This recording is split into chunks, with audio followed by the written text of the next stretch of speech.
बहादुर कुत्ता और नन्हा कछुआ। एक छोटी सी कहानी। सुबह का शांत वातावरण था। सूरज की हल्की किरणें पेड़ों की पत्तियों से छनकर जमीन पर गिर रही थीं। चिड़ियाएं चहचहा रही थी और हल्की ठंडी हवा माहौल को और भी सुखद बना रही थी। आयशा अपने प्यारे कुत्ते मैक्स के साथ पार्क में टहल रही थी।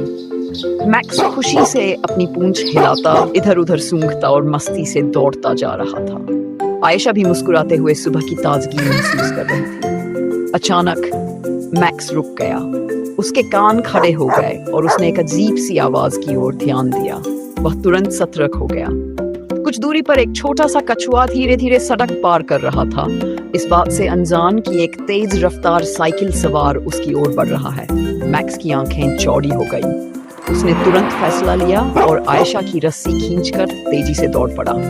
जैसे ही साइकिल पास आई, मैक्स ने धीरे से कछुए को अपने मुंह में उठाया और जल्दी से सड़क के किनारे घास पर रख दिया।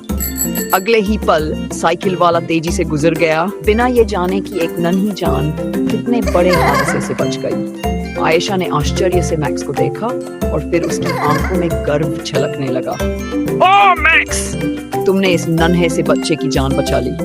वह खुशी से झुककर मैक्स को गले लगा लेती है। छोटा कछुआ धीरे धीरे अपने खोल से बाहर आया और अपनी बड़ी मासूम आंखों से मैक्स को देखा। मैक्स भी खुशी से अपनी पूंछ हिलाने लगा। आयशा मुस्कुराई और बोली, इसका नाम टाइनी होना चाहिए। उस दिन के बाद मैक्स और टाइनी की दोस्ती शुरू हो गई। हर रोज मैक्स आयशा के साथ पार्क जाता और अपने नए दोस्त के साथ खेलता। कभी टाइनी उसके आसपास छुपने की कोशिश करता तो कभी मैक्स उसे धीरे से सूंघता। एक छोटे से एहसान ने एक अनमोल रिश्ता बना दिया। मैक्स और टाइनी एक अनोखी दोस्ती की मिसाल।